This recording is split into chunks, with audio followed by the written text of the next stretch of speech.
Hi folks, it's Coach Kelvin here from the We Run Virtual Run Club, and We Run coach for Leeds and surrounding areas as well as online coaching. In this little video, I'd like to answer a question that was asked by Phil on the We Run Virtual Run Club Facebook group.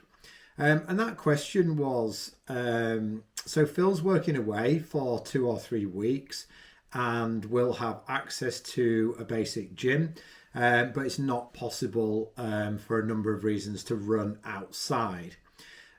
So I think there's a couple of ways of looking at this. One is probably a little bit unhelpful at the moment because Phil's actually out working somewhere at the moment.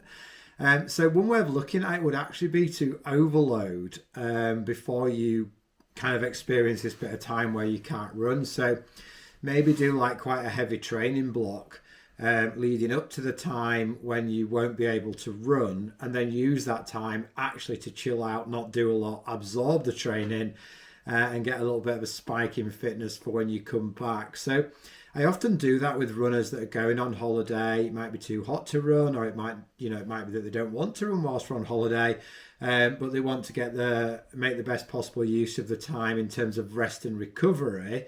And we do know that obviously training fitness is a combination of stress plus rest. So if we're going to have a time where we're going to rest quite a lot, it makes sense to maybe have a little bit more stress before that to create the right training adaptation. So another way of looking at it is we don't really want to do anything too much different to what we've been doing. So if we've got access to a gym and like lifting weights, and we don't really lift weights, unless we're just going to start lifting weights when we come home, there probably wouldn't be an awful lot of benefit from doing a load of weightlifting. It would be useful to do some cardio. So if there's any sort of machines, obviously if there's a treadmill, we could just do our normal workout, set it on a few percent gradient to mimic running on the flat and train as we were training before. Another thing that's quite interesting is using things like the elliptical and the bike. If there's an elliptical trainer in the gym, it's absolutely fantastic. And what I would recommend with the elliptical trainer is actually going fairly hard on it. So doing sort of more threshold and VO2 max type workouts, because I don't know anybody who wants to spend loads of time on the elliptical. It's something that we might associate with maybe an injured runner, where we're trying to reduce the actual impact loading, but we want to keep aerobic capacity. So getting on something like the elliptical and doing, quite a sort of short, sharp session would be useful.